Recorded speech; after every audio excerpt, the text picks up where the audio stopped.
and rotors together, you'll save 15%. It's just part of what makes us America's #1 brakes destination. Get in the zone, AutoZone. I'm Jason Walton. In business, I mentor hundreds of Utahns as they pursue their American dream. The same dream career politicians treat with contempt. They send our money to our enemies abroad while shortchanging our veterans at home. It's not right. They're letting drug cartels escort criminals and terrorists across our border. It's time to stand up. So I'm running for the United States Senate. Stand with me. I'm Jason Walton, and I approve this message. Paid for by friends of Jason Walton for Senate.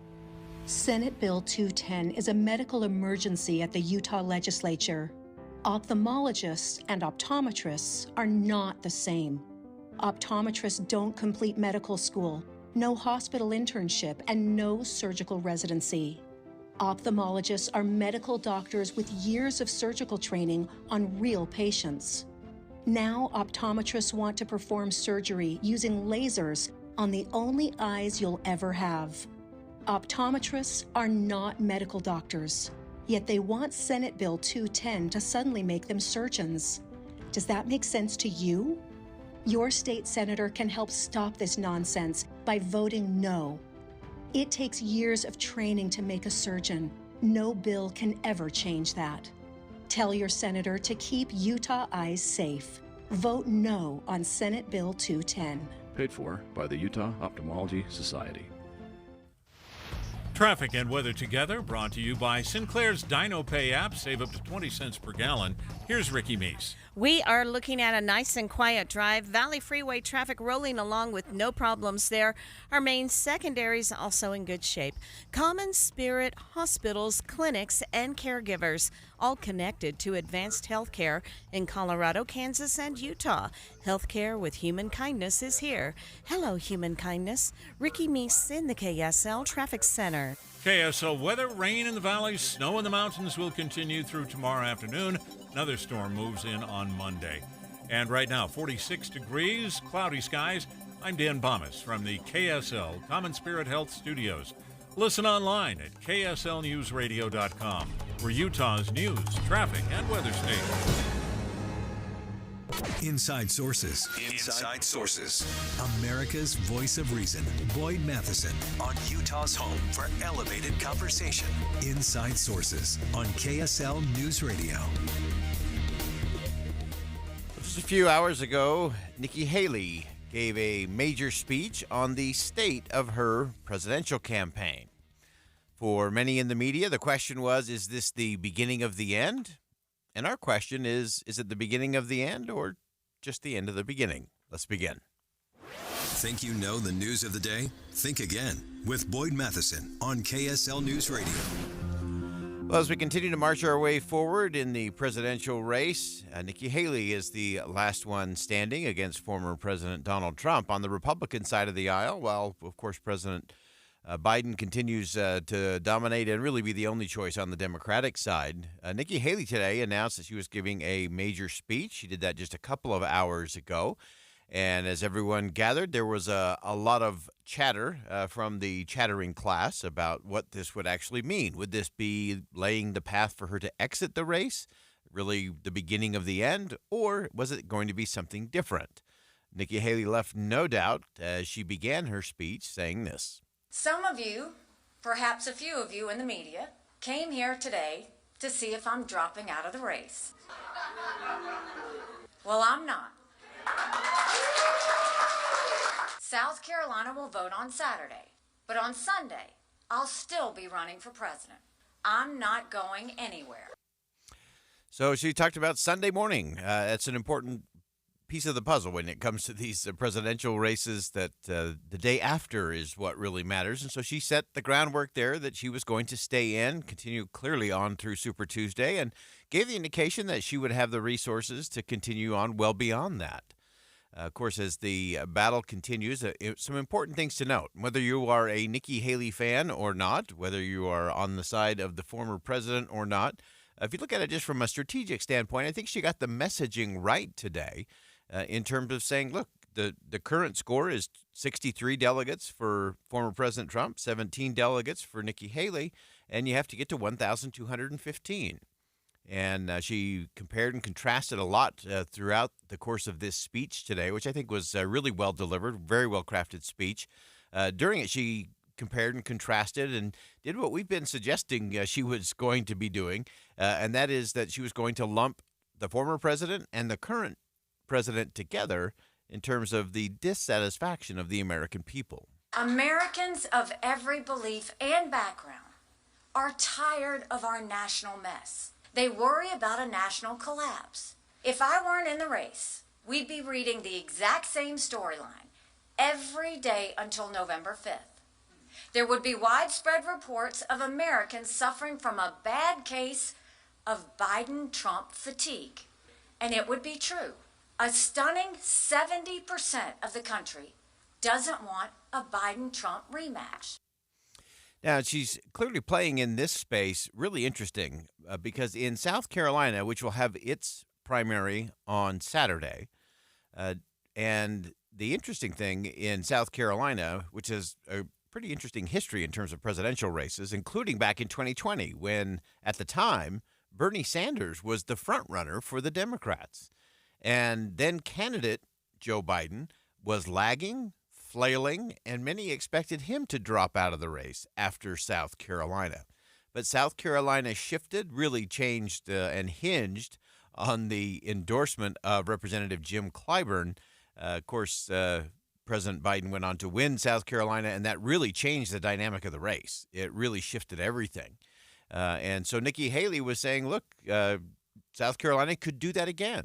They could change the dynamic of the race. And interestingly, the Democrats had their primary in South Carolina back in early February 3rd, but only 4% of potential voters voted. And in South Carolina, you can vote in either the Democratic primary or the Republican primary. You just cannot vote in both. So Nikki Haley was clearly playing to many of those more moderate Republicans and Democrats who didn't vote in the primary, but who could vote this coming Saturday. That's a big chunk of the vote there in South Carolina. If they all decided to show up, that would change the dynamic in a pretty big way. Nikki Haley advocated for a vigorous and rigorous contest for the Republican nomination, actually saying that what the Democrats were doing on the coronation front were actually making the Democrats weaker. The Democrats are getting weaker by holding a coronation for Biden. Republicans will get stronger through a vigorous competition. I think that's an important message, and I think it's one we all should get on, regardless of where we fall on the political spectrum. The more we have a rigorous and vigorous debate and competition, the better we're going to get. And I think that both sides should really be doing that for the sake of the American people. That's how we actually get better candidates that lead to better presidents and better policy results for the American people. I think that's important. At several points during her speech today, she went directly after the former president, arguing that he's the only Republican that has a chance of losing to Joe Biden. The only candidate who's helping Joe Biden is Donald Trump, because Trump is the only Republican Biden can beat. The Democrats know it. They don't even try to conceal the glee at the prospect of running against Trump. They want to win. So they want the guy they've already beaten time and again. Trump knows it too, but he won't admit it. So that was an important part of the narrative, I think, coming out of the Nikki Haley campaign, because many are criticizing her, saying the longer she stays in the race, the more it hurts the former president, the more it helps President Biden. That could make a difference come November. And Nikki Haley really flipped that on its head and said, no, it's actually the other way around. The former president is the only one currently losing in a head-to-head against Joe Biden. And so the longer he stays around, the less optimal it is for Republicans. So she took that head on. I thought that was a good part of her speech. I actually thought her strongest moments came towards the end of this speech. She gave her positive vision, a way forward for the country's future. In the America I know and love, we disagree strongly, but we do it without hating each other and still have the same shared national purpose. In the America I know and love, we respect freedom, the rule of law. We refuse to use the awesome power of big government to punish those we dislike.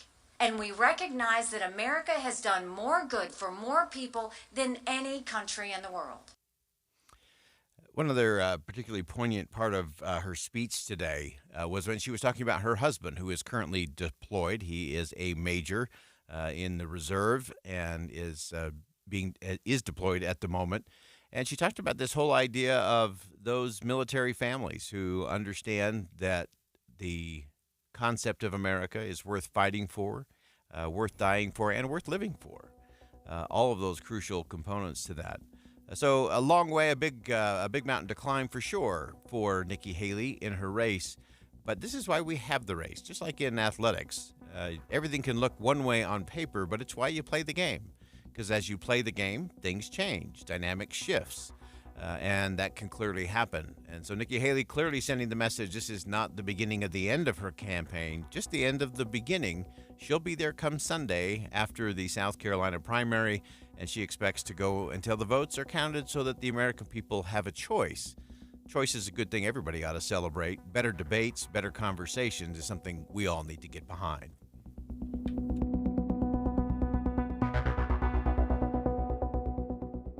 Think again on Inside Sources with Boyd Matheson.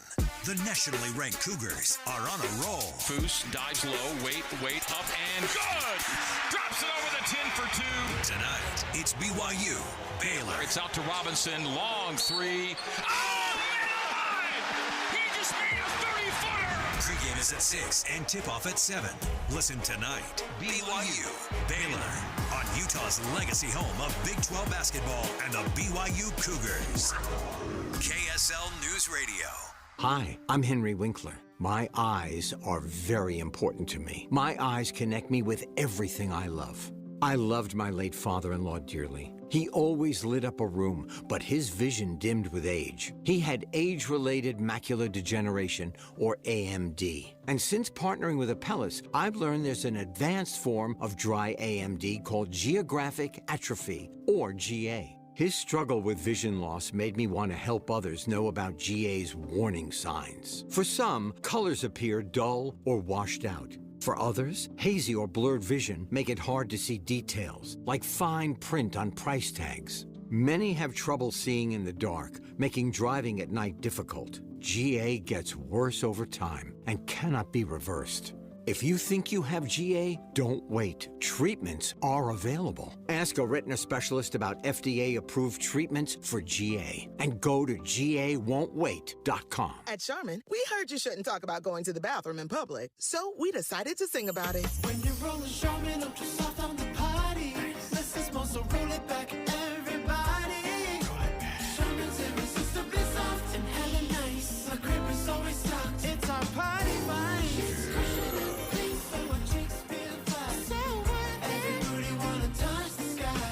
Charmin Ultra Soft is irresistibly soft and more absorbent, so you can use less. Enjoy the go with Charmin. God, I'm so stressed. It's a brand new year and our business is busier than ever. Ooma.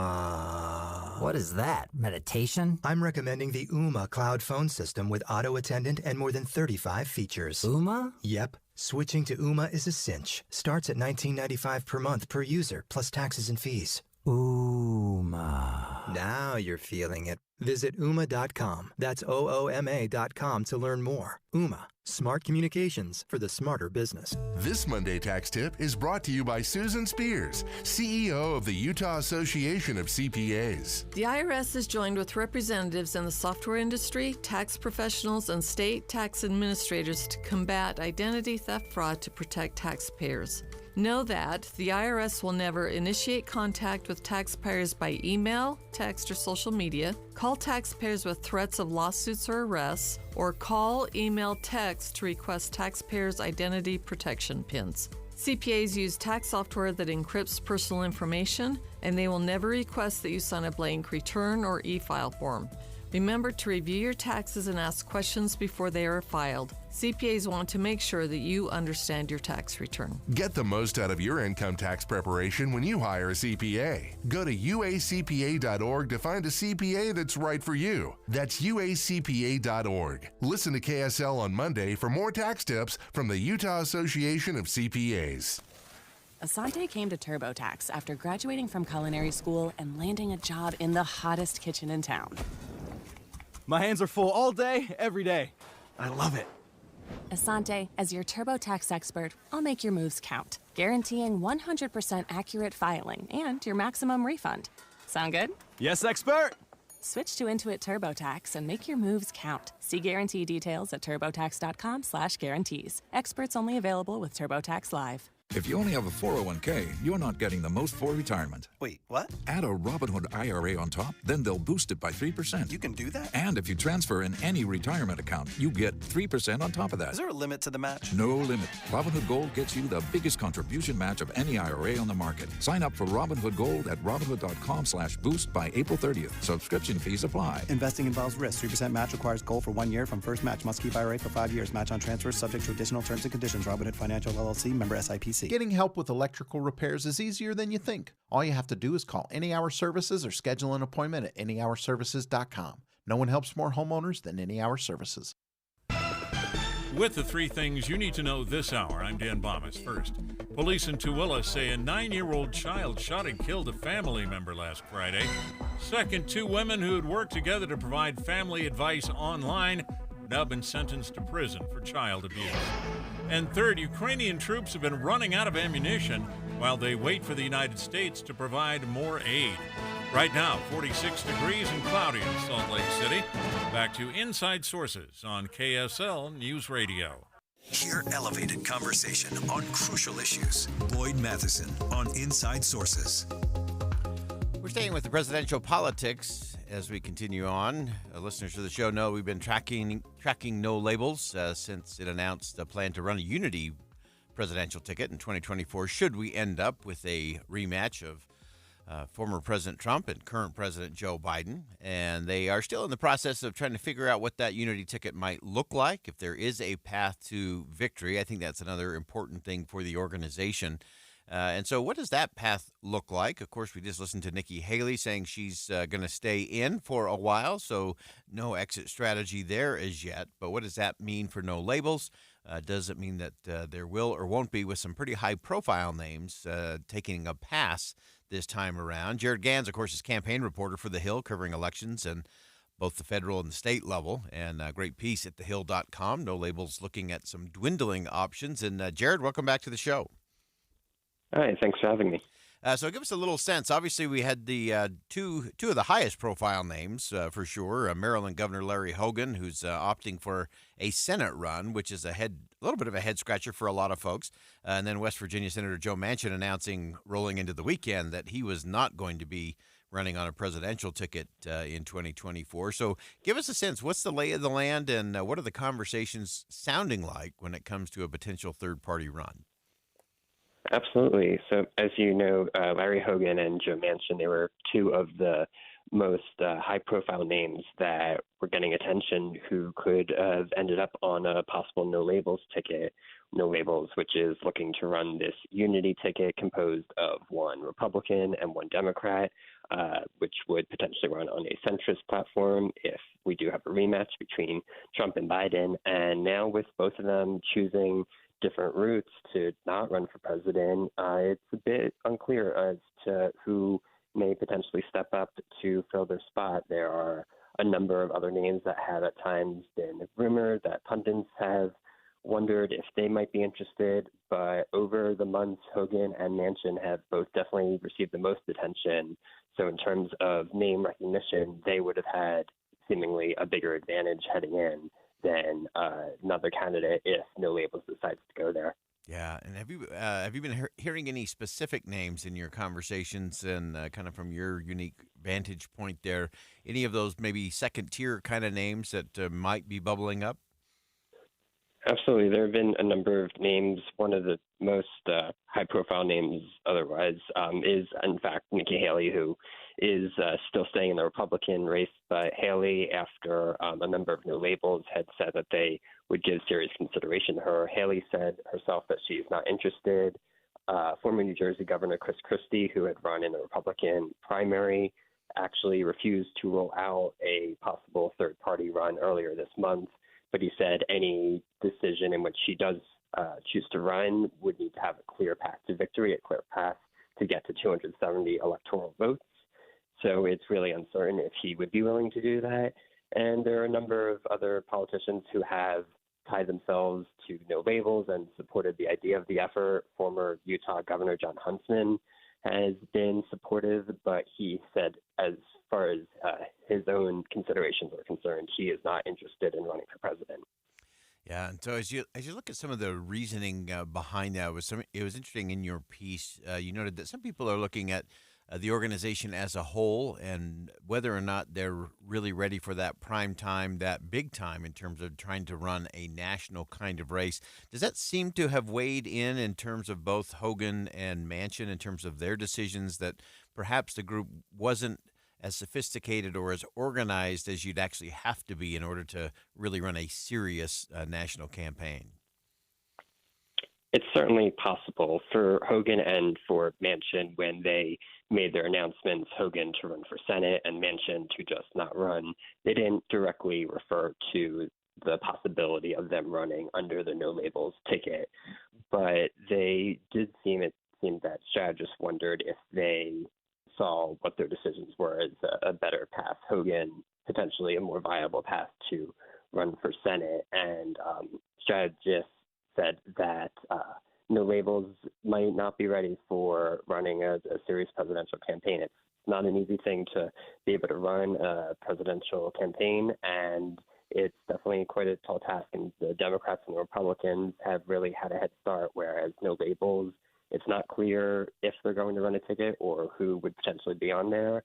And they're going to have a lot less time than the two major parties have had heading into November. Yeah, and one of the things that we have pointed out is just the difficulty and the expense of getting on the ballot, getting that ballot access in all 50 states. You noted in your reporting that there are about 14 or 16 where they are now. It's a long way to 50, but they seem to be confident they can get there. That also had to weigh in on some of these higher profile folks saying, look, that is a big, tall order to get there. And what does that actually tell us in terms of ballot access, and what does that mean moving forward? Absolutely. So as you know, it's currently No Labels has reserved a spot for 16 states, and they are vowing that they do expect to reach access on all 50 states, and they do still have time on that. Most states' filing deadlines are not for a few months away. A spokesperson for No Labels noted that in 1992, when Ross Perot mounted his independent run, he didn't join the race until February of that year, and he was able to get access to all 50 states. So it's definitely still a possibility. But in terms of being viable, a third-party run is difficult to do. Ross Perot ran the most successful third-party run in modern American politics, and he still only received about 19% of the vote and failed to win a single state. So it's definitely a tall task. Even if No Labels is able to get on the ballot in all 50 states, they will need to figure out a strategy to have a potentially viable ticket to compete with the Democrats and the Republicans. Yeah, no question about that. Anything else you're watching kind of under the radar in terms of how this might play out in the coming weeks? Obviously, we have South Carolina this week. I'm actually watching Nikki Haley right now saying one more time that she's not interested in a no labels bid right now. She's staying in until the last vote is counted on the Republican side. Is there anything that you're kind of keeping your eye on that might indicate any kind of shifts or change, or maybe a dark horse candidate coming out that might take that no labels ticket? Absolutely. So there's a number of third-party candidates who are already in the race. Robert F. Kennedy Jr., Cornel West, Jill Stein, and strategists from both sides seem to note that this recognized a continued discontent for the two very likely presidential candidates that we're going to have in the fall, Joe Biden and Donald Trump. Both are very unpopular in the polls, and voters overwhelmingly do not want to see a rematch of the 2020 race. So really, it remains open, and uniquely potentially in 2024 that we could continue to see candidates jumping in the race as the months go on that we might not be expecting. There have been a number of names that have been floated, but it's definitely remains possible that a name that hasn't been floated could decide to join the race and see if they can shake things up with so many people seemingly turned off to the two very likely choices going into November. All right. Great reporting. Jared Gans, of course, campaign reporter for The Hill, covering elections, both federal and state, and a great piece at thehill.com. Check that out today as well. Jared, thanks so much for joining us today. Thanks for having me. So over the last 30 minutes, we've been really breaking down where the state of the race is. Of course, that began today with Nikki Haley declaring her state of the race, where things fall in terms of her campaign.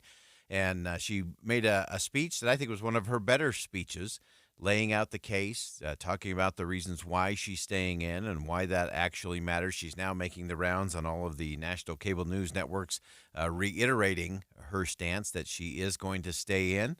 That this is not the beginning of the end, just the end of the beginning, and really making the case why. And you also heard from Jared Gans there that that people are just not satisfied with these choices if this ends up being what it looks like in terms of a Biden-Trump 2.0 presidential election. And as we all know, every day, every week is an eternity in an election year, particularly a presidential election year.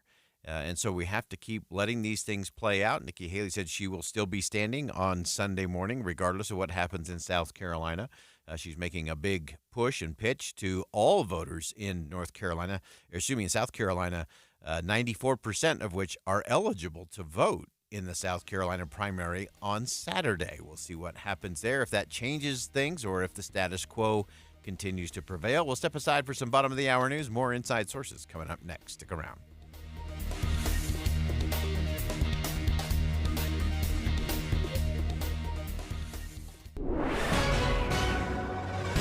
It's 1:30 at KSL News Radio. I'm Dan Bomis. KSL's top local story this hour.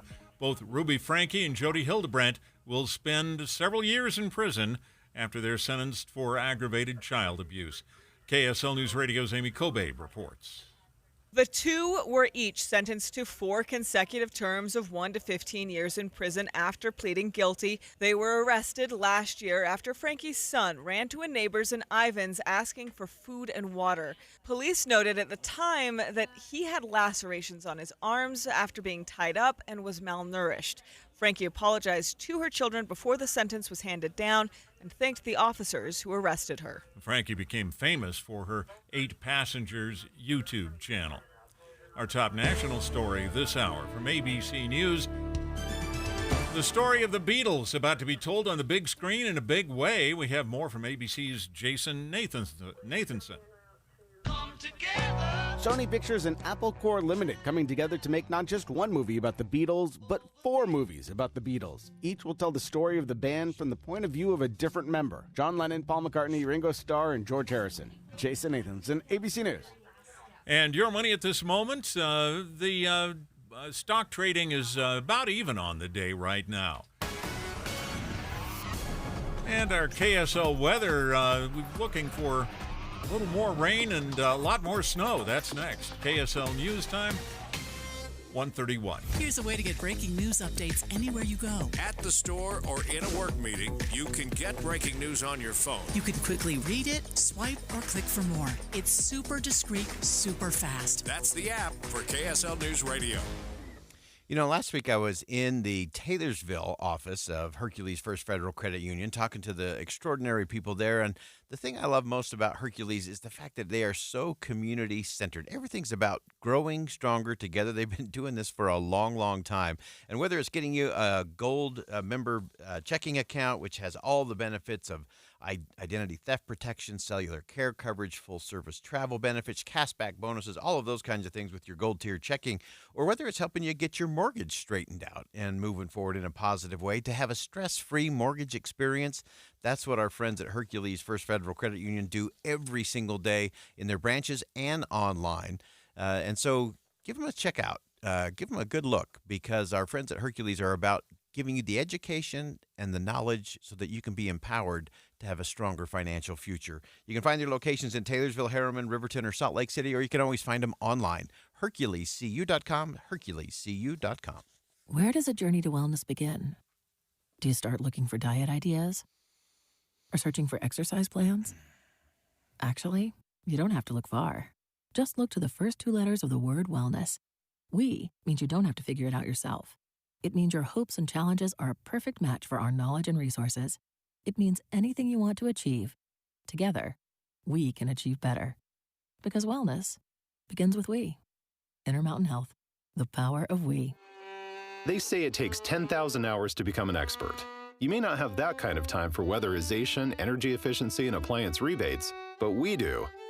Dominion Energy's ThermWise program has experts who know where and how to save money.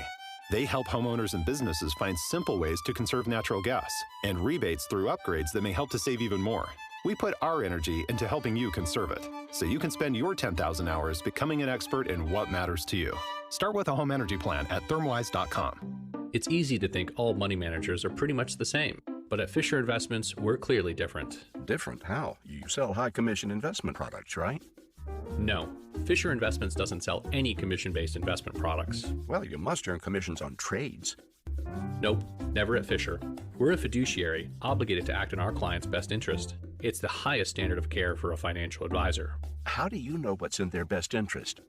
We get to know our clients and then tailor a portfolio based on their goals and needs. But you probably sneak in some hidden and layered fees. No, we have one transparent management fee, structured so we do better when our clients do better. Wow, you really do look out for your clients.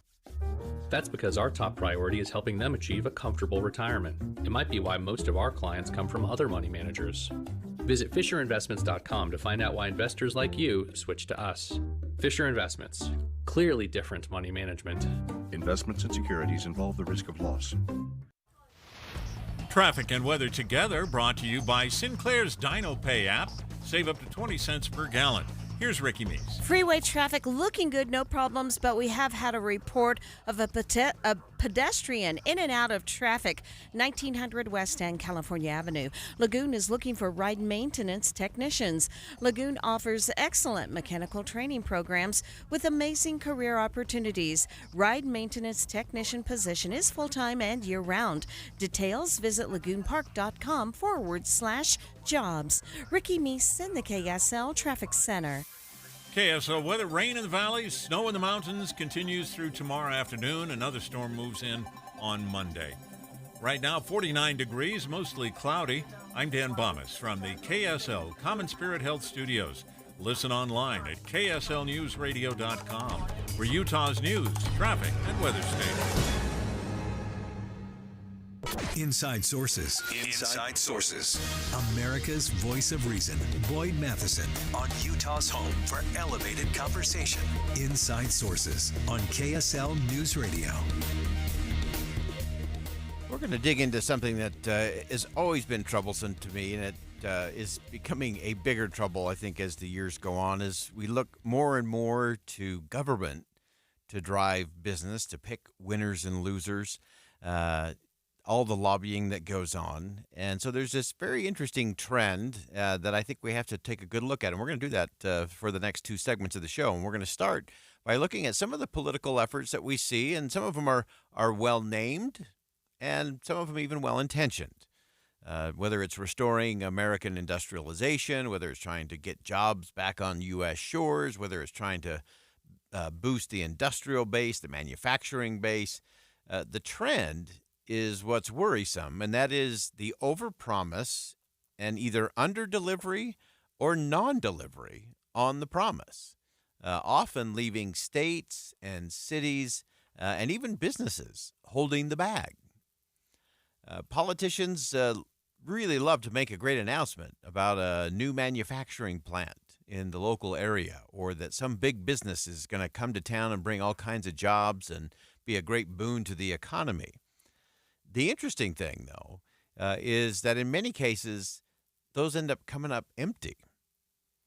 So sometimes to attract investment, new facilities, it seems that no tax break is too big or no promise is too grand for our government officials to make the deal happen.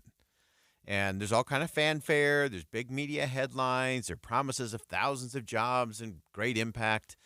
But often, once the talking and the shouting has ended, everything ends, and the delivery of the deals falls apart way before any positive results are realized. So I want to go back, and we're going to look at a couple of these, both historically and some that are happening right now. In fact, coming up at 1:50, Christine Mui is going to join us from Politico about an interesting thing going on in Michigan right now related to the CHIPS and Science Act. But I want to go back a little bit first. Let's go back to the Trump administration. Back in 2018, then President Trump broke ground for what was touted as a historic facility in Wisconsin. The company was Foxconn, and he deemed it the unbuilt facility was going to be the 8th wonder of the world. Take a listen. To Foxconn and to all of the amazing Wisconsin workers with us today and all over the state, I want to wish you good luck and congratulations on truly one of the 8th wonder. I think we can say the 8th wonder of the world. This is the 8th wonder of the world. But this is something so special. So I want to just congratulate you all. Thank you very much. Thank you to Scott Walker. Thank you, everybody. Great honor to be with you. Good luck. Enjoy this great facility. Thank you. So that was then, and then nothing happened.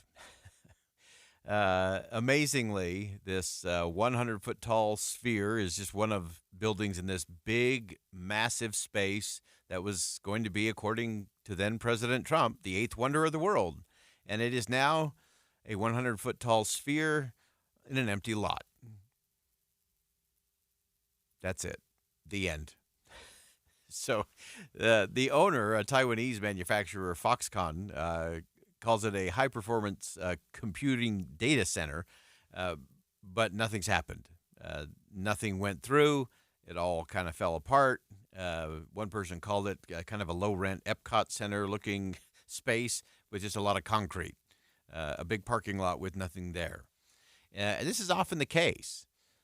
Some of the reporting on this was really interesting, and that is that the state government spent about $500 million to buy the land, bulldoze the houses that were there, clear space for this infrastructure that needed to be put in place, and then it didn't happen. And this happens over and over and over again, and it happens not only from the federal level, it happens at the state level as well. In fact, let's go to 2019. And now we'll leave Wisconsin and we'll go to New Jersey. New Jersey Governor Phil Murphy announced, amazingly, historic investment in an offshore wind farm through the company Ørsted that was going to change the energy landscape of the East Coast forever. Hey everybody, Governor Phil Murphy here.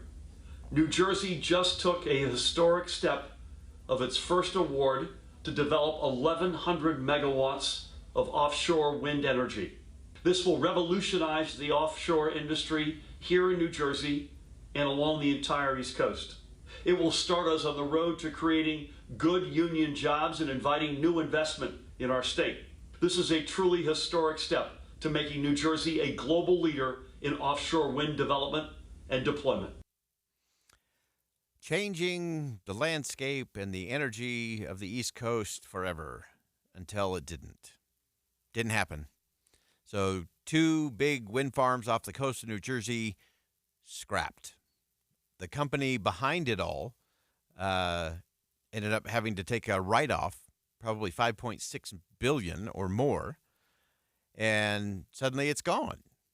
And so it's so easy for elected officials and politicians to come in with the big claims, whether it was the Democratic governor of New Jersey or former President Donald Trump, saying this is going to be the 8th wonder of the world, this is going to change the landscape, create jobs, on and on and on, when it's the federal government that's driving and picking the winners and losers and tilting the marketplace.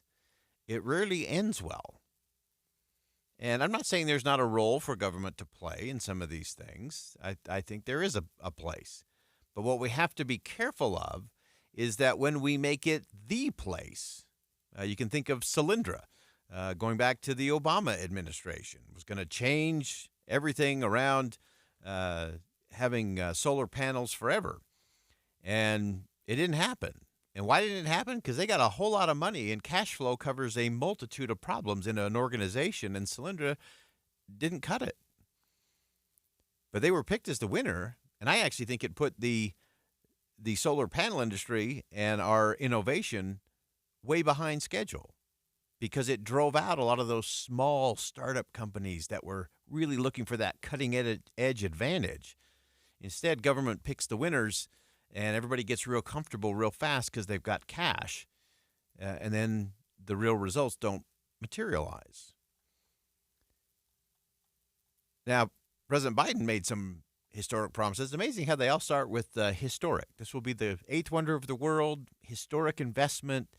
Here's President Biden as he signed the CHIPS and Science Act. Today I'm signing the law of the CHIPS and Science Act, a once-in-a-generation investment in America itself, a law that the American people can be proud of. These companies see what I see, that the future of the chip industry is going to be made in America. Now, during his speech, the president named specific companies who have promised investment in America's semiconductor manufacturing. One of those companies is Hemlock Semiconductors, located in Michigan. Nearly 1/3 of all the chips in the world use polysilicon made in Hemlock. Imagine if we had more of these kinds of factories across the country. This law will make that a reality. All right, we're going to stay with the conversation and find out what happened in Michigan, what didn't happen in Michigan, and why it all matters. Stay with us. We'll be right back.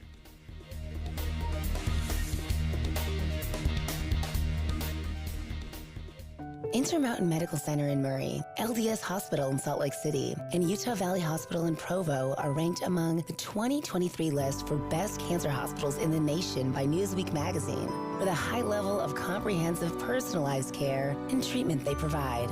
Intermountain Cancer Center locations provide an integrated, personalized approach to cancer treatment care, close to home for patients throughout the Intermountain West, as well as telehealth services. Brought to you by Intermountain Health and KSL News Radio. Do you enjoy fishing, hunting, or just soaking in the beautiful outdoors? Then you need to check out the KSL Outdoors Show, airing Saturdays at 6:30 p.m. and midnight on KSL5 TV. Outdoors with Me, Adam Eagle, is a unique show that takes viewers on a journey through Utah's beautiful backcountry. Watch it live every weekend or find the Outdoor Show on YouTube, KSLOutdoors.com, Facebook, and Instagram. It's the KSL Outdoors Show, brought to you by Camp Chef.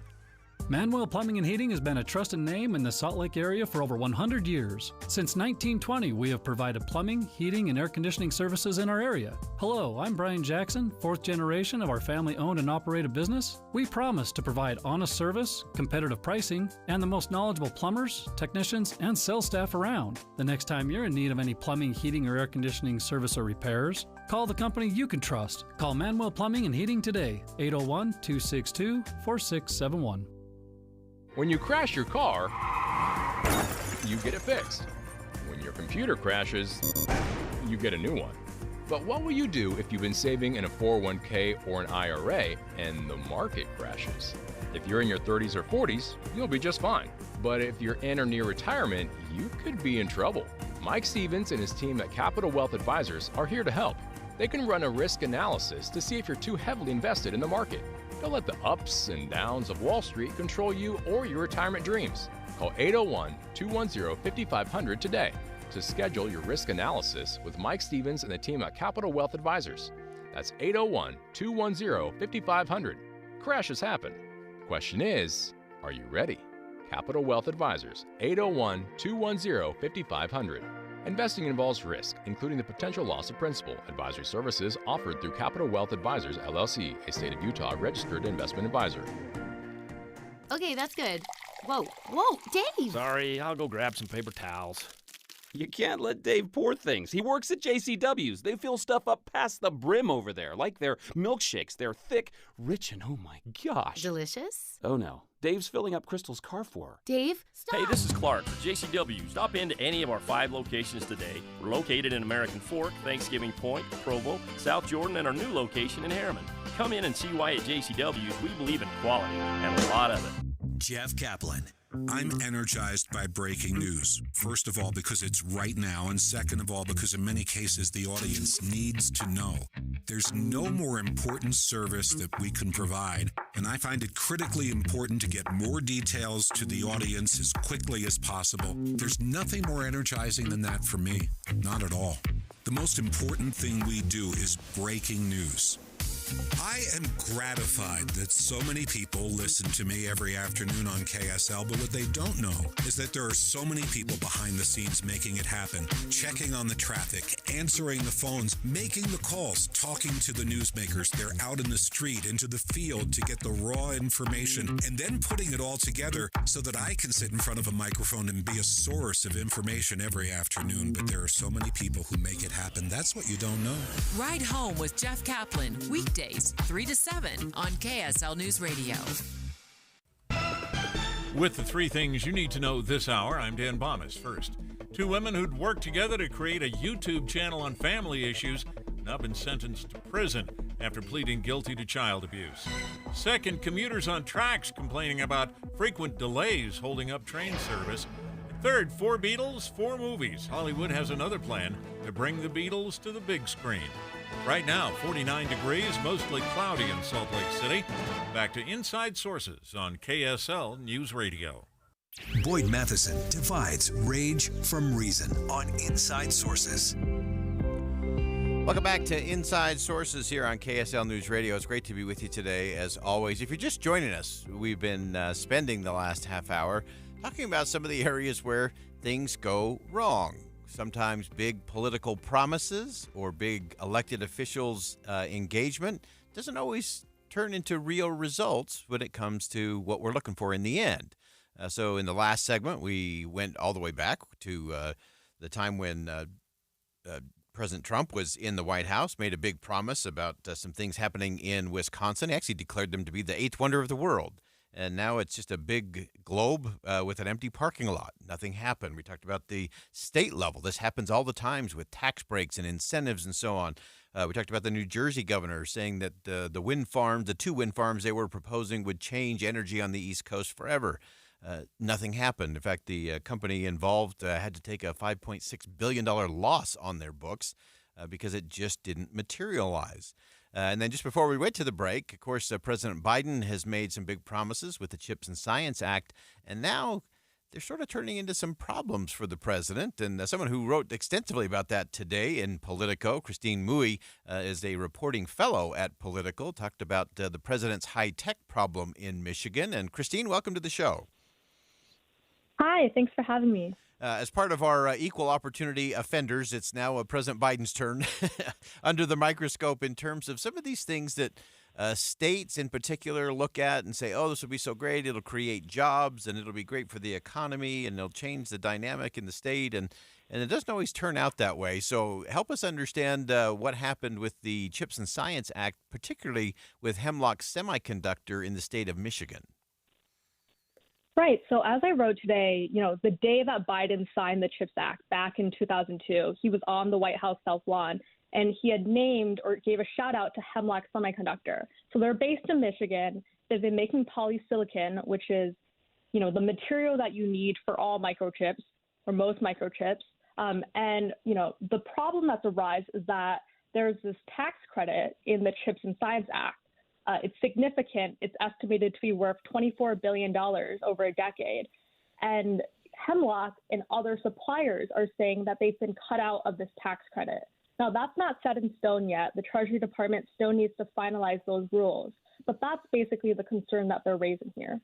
Yeah, and so that is often the case where you get kind of the ribbon cutting or the big announcement moment, and then all the details get going. And this is one of those where, as you said, it's not set in stone yet, so there's still a chance to do this. But I know that the White House has been hearing pretty loudly from Hemlock and others who are saying, hey, wait a minute, you're cutting us out of this. Kind of describe how those conversations are going. What's the message they're sending to the president and to the White House? Yeah, so I've been talking, to a lot of lawmakers and politicians that have been advocating on Hemlock and the polysilicon industry's behalf. So the governor of Michigan, Gretchen Whitmer, sent a letter to Biden reminding him of that moment in his CHIPS Act speech and basically saying this is, a critical moment for us if we want to win out over China in this space. I talked to the congressional delegation. The Democrats in that delegation have also sent letters to Treasury officials, and they've also had conversations with administration officials. Hemlock itself has sent comments to the IRS, and they've gotten the support of trade groups in the semiconductor industry. And just this morning, CNBC had Lael Brainerd on, who's the director of the National Economic Council. And, she didn't really have a clear answer for if this is going to make its way into the guidance. And, as you can see from my story, when I reached out to the White House and the Commerce and Treasury departments for comment, they also didn't comment on if this will make its way into the guidance once those rules are finalized. Yeah, one of the other things you pointed out in your piece that I thought was so important, you talked about kind of the lobbying efforts that that begin the moment an announcement, like the CHIPS and Science Act is made public. You get all of these lobbyists out there trying to angle for a carve-out, a payout, or whatever it may be. Kind of describe that for our listeners in terms of how it's played out in this particular case. Yeah, so, as you mentioned, in the CHIPS Act's early days, so this is when, it was first signed, I think there was still, there were companies, right, that even before that were trying to make their way into the law and the support that it would give. But there are also these companies that, Politico has reported on that had this not so clear connection to microchips. So you had FedEx, for example, because there's part of the law that supports this concept called advanced packaging, which is basically how you're putting the chips together to maximize computing power. I guess FedEx thought there that had some connection to the packaging that they do, but those are two very different concepts. And so in regards to this tax credit and for CHIPS Act implementation in general, there's this bigger question for each of these incentives, which is basically how far do you go? Even just looking at the semiconductor supply chain, it's massive. I wrote in my article that at some point, more than half, the elements on the periodic table have been used in semiconductor manufacturing. And so, Hemlock's case here is that they are the base material for chips, and polysilicon, which is the material that gives, these chips their semiconductive properties, basically. So they're arguing that they have a unique case over these other suppliers. But, there are also industrial gas and chemical makers who have been lobbying for this, and they were at, the same IRS hearing that Hemlock was at. That's so fascinating, and it's so interesting to see how this plays out. And one other thing that you noted in your piece that kind of caught my attention was when you look at these kinds of incentives, again, they always sound good on the front end, and then sometimes when they get turned over to the agency or to the IRS, then all these little technicalities or these processes get put in place, and suddenly these big incentives are sort of gone. And then the likelihood that we'll see bigger investment as opposed to incremental investment, the game really changes. Right. And that's exactly what Hemlock has sort of argued on behalf of their case, is that the cost of, these types of investments are huge. So they're saying it will take billions, for us to build plants like this. And, while that there is another part of the CHIPS Act, the grants, which have kind of been the headlines, making the headlines for the, most beneficial incentive from it. There was just the Global Foundries announcement yesterday. But, there's this whole other part, that industries are basically arguing we need both. We need as much help as we can get to make it worth it for us to invest, these billions of dollars that we need to expand. And so Hemlock, told the IRS basically without federal support, we can't do this. They've made other investments in local infrastructure upgrades, but that's kind of a stepping stone to actually expanding their ability to make more polysilicon. Yeah, it's such an important part of that conversation. Just in our last minute here, give us some of the political implications for the Biden administration and for the Biden campaign. Obviously, you've got a lot of big-name Democrats like Governor Whitmer and others weighing in. Is that impacting anything in terms of a real crucial presidential state in a crucial presidential year? So I think at large, right, that's a big question still, is how exactly will these CHIPS investments in different states, not just Michigan, but also states that are seeing heavy investment like Arizona and aren't being, held up, how will those play into, Biden's messaging ahead of the election? He has this broader kind of manufacturing messaging, and also, of course, it ties into his economic messaging. And so, it's not clear yet if this is a huge issue for the Democrats that you mentioned, but it is notable that, yes, these are, his allies in a swing state. Yeah, and that's such an important part of that whole conversation. Great piece in Politico, Politico.com. Check that out today. President Biden has a high-tech problem in Michigan. Great analysis, great reporting. Christine Mui is a reporting fellow at Politico. Christine, thanks so much for joining us today. Thank you. Again, that's Christine Mui from Politico, and it's a great piece, and to me it just comes full circle in our conversation, as it's very easy on the front end to tout these things. Again, President Biden touted this particular company, Hemlock, in the state of Michigan, dealing with silicon and semiconductors. This was going to be such an important boon. It's going to bring manufacturing and all of those things. And then sometimes when it gets turned over to the agency or to the IRS and the rules start being written, things change. And it's why we have to always be a little cautious and lean in and listen hard when it comes to a lot of these big promises, when it comes to government bringing in jobs, changing the economy, make a difference. And again, we've equal opportunity offended them all, from former President Trump to the New Jersey governor, state of Michigan. We all have to be very careful when it comes to big promises from big government to change big business. It doesn't always deliver the result that we think we're going to get. All right, that wraps up hour number 1 of Inside Sources here on KSL News Radio. We'll step aside for some top-of-the-hour news, but don't go anywhere. When we come back, we're going to take a deep dive look inside of Russia and what comes next for Vladimir Putin's regime and what comes next for the cause of freedom. Stick around. We'll do that in hour number 2 of Inside Sources coming up next.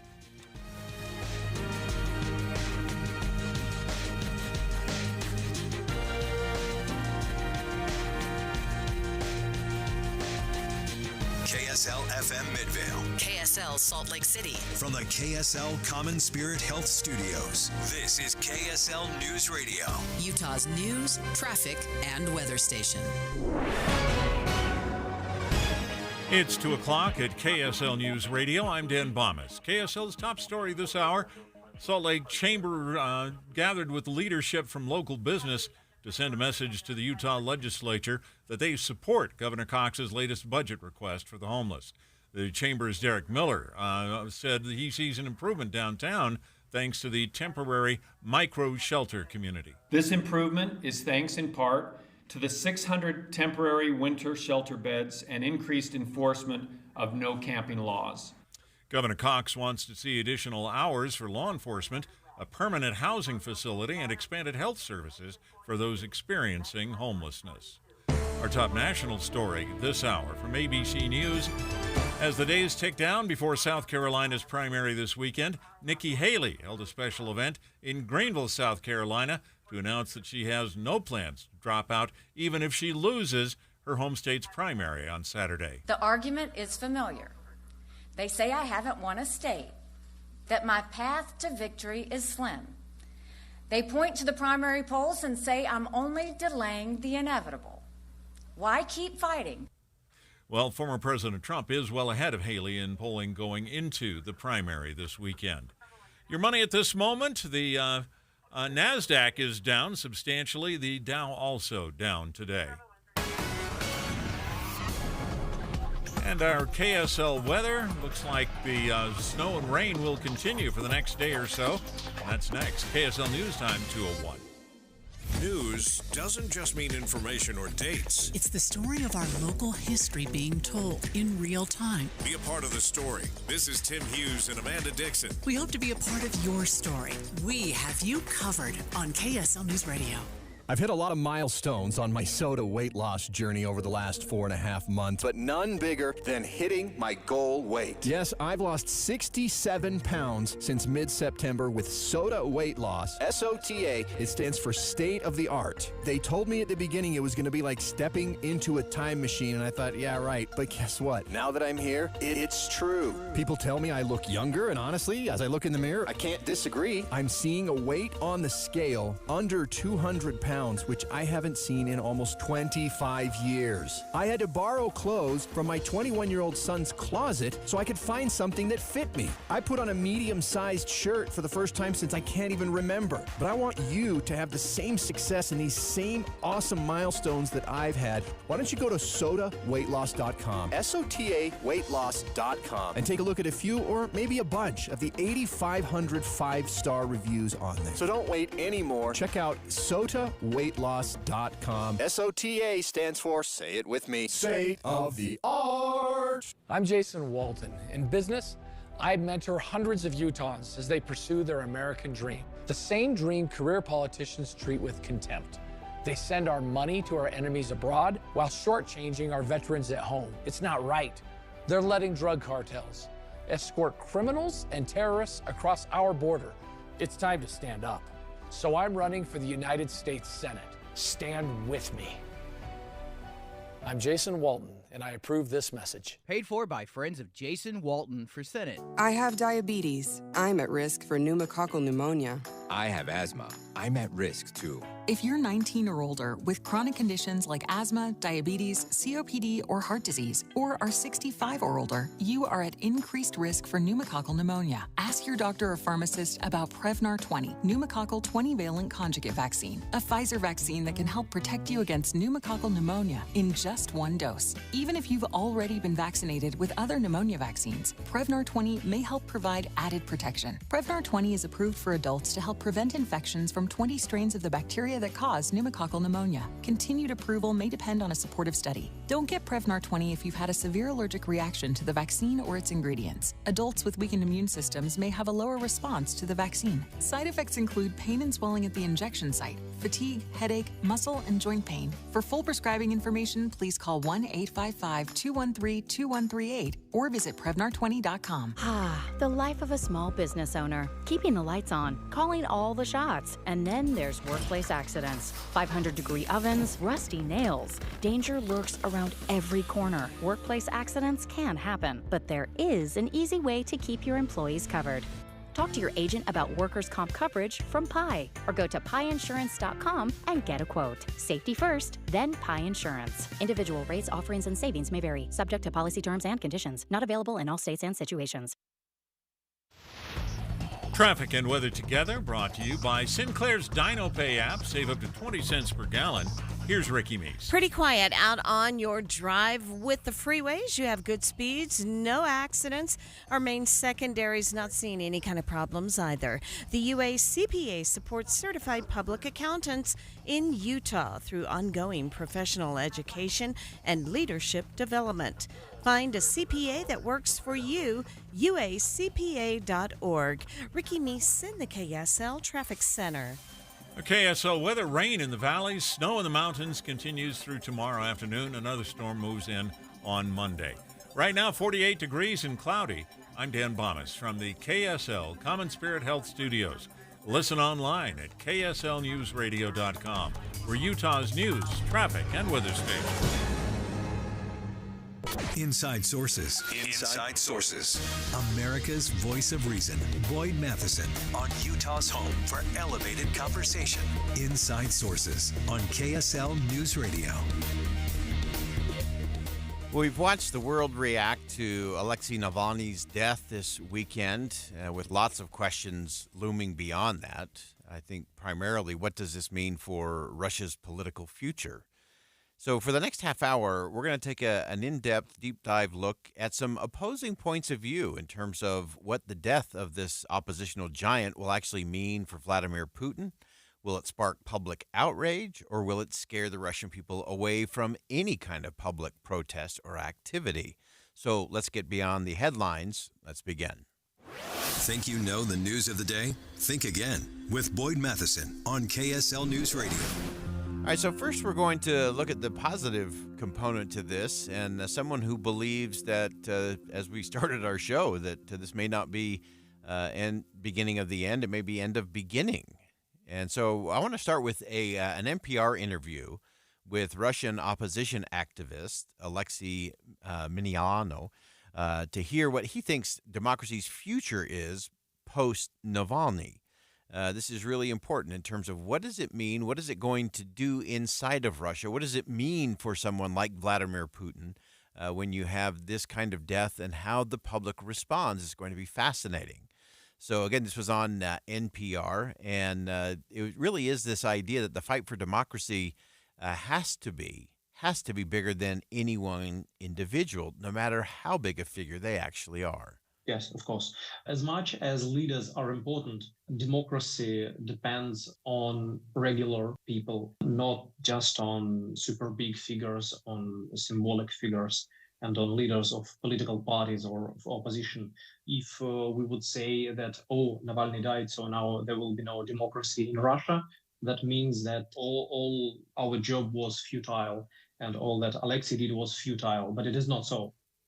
I think that is such a vital part of the conversation right there, that if democracy depends on a single individual, even a big personality and a big heroic figure like Alexei Navalny, then it really isn't there, because democracy depends on regular people, everyday citizens, not just the big public figures, not just the big present figures.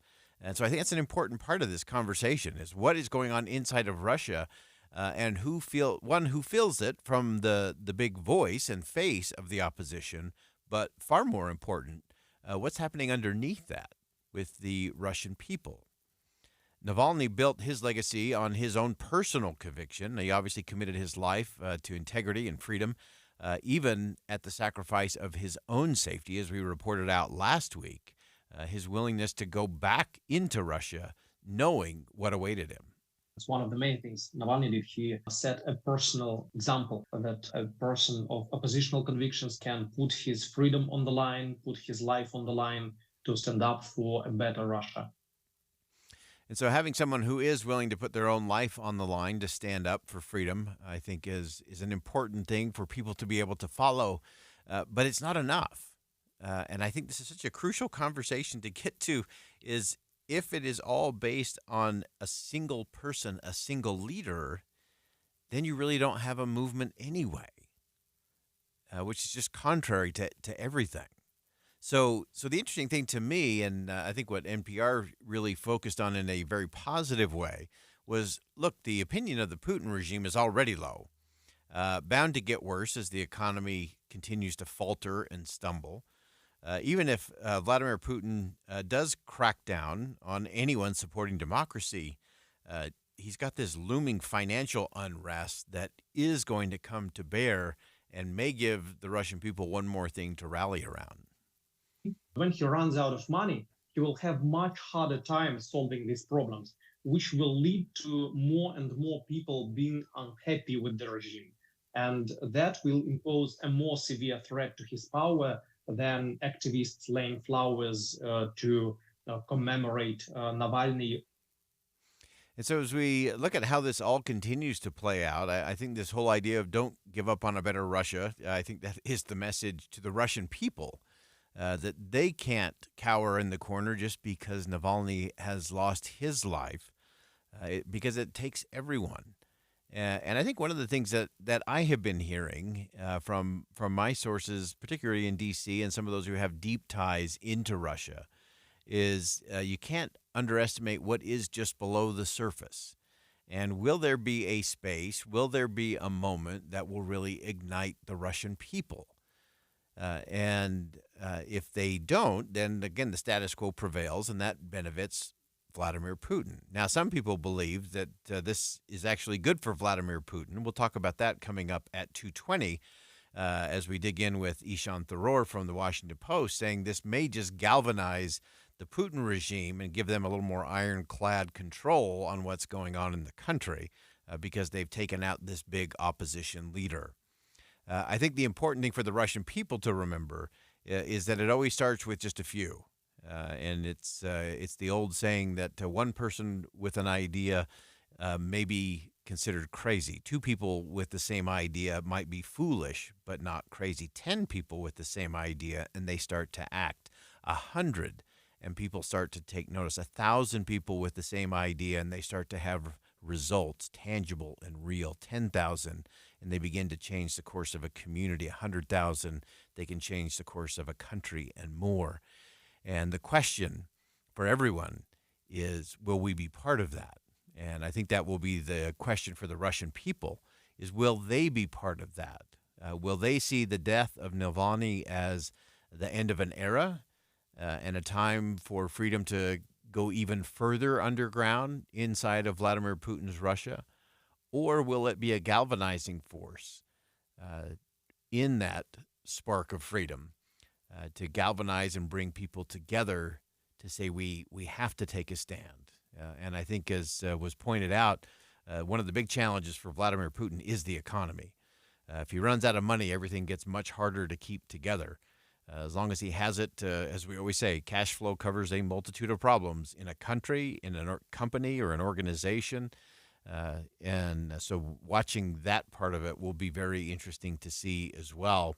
And we're going to dig all the way through this to look at what does it mean. I think there are elements inside of Russia and the Russian people who are ready for some of that change to begin, and that will happen as they stand up. And again, if the economy continues to stumble, then I think the people will be even more motivated to say we've had enough of the Vladimir Putin path and all of this, and it's time for change, and it's time to move towards democracy and freedom. So we'll see how that all plays out. And again, I think there is a end of the beginning moment, I think, for the Russian people. When we come back, we'll stay with the conversation. We'll be joined by Ishan Tharoor from the Washington Post, who is looking at some of the other side of that coin in terms of, could this embolden Vladimir Putin? We'll unpack all of that coming up next.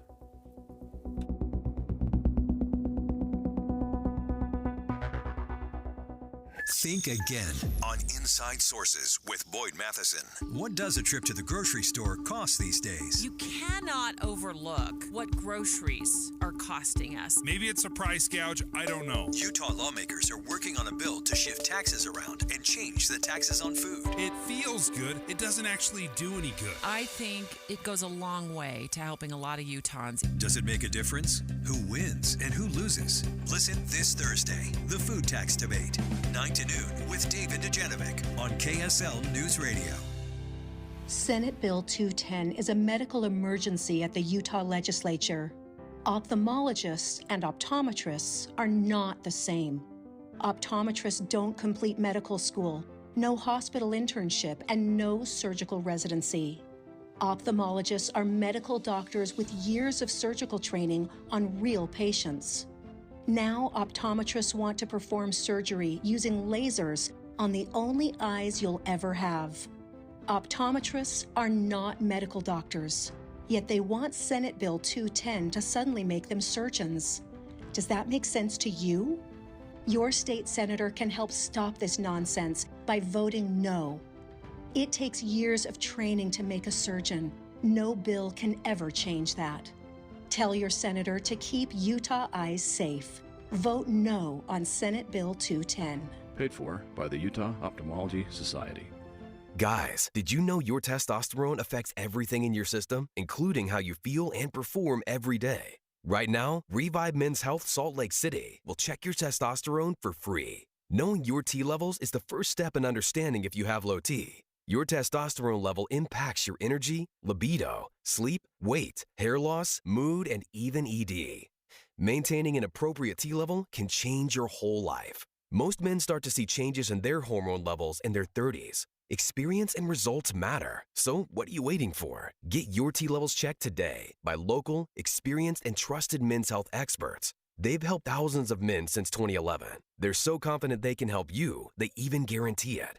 Call Revive today and schedule your free testosterone test, free exam, and free consultation. Call Revive Men's Health at 801-263-7777. That's 801-263-7777. Or visit ReviveMen'sHealth.com. We all hear the radio ads about the IRS. They tell you to be afraid, to be scared, and they try to frighten you into calling. I'm not here to do that. Tax Relief Advocates is different. TRA is here to tell you that if you owe money to the IRS, whether it's $5,000, $50,000, or $500,000, we have a solution. It doesn't matter if you're sitting in your car, at work, or with your kids. No matter where you are, call now. 800-530-9353. Don't lose hope. TRA can eliminate or reduce what you owe to the IRS. There is zero risk to you. If we can't reduce your tax debt, then you pay nothing. Our passion is taxes and helping individuals fix their IRS problems. We have a 5-star rating on Google and Yelp and an A+ with the Better Business Bureau. You don't need to be afraid of the IRS any longer. End your tax nightmare today by visiting us online at TRA.com or call 800-530-9353. That's 800-530-9353.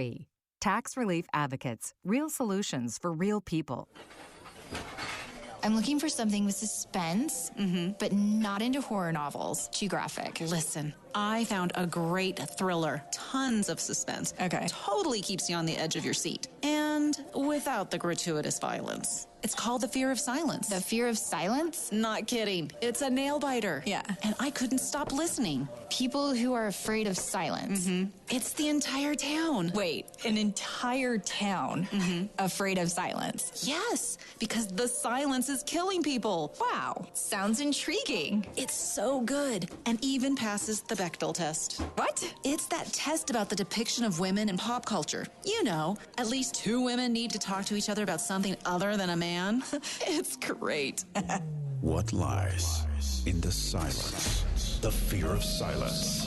Some content may not be suitable for children. Listener discretion is advised.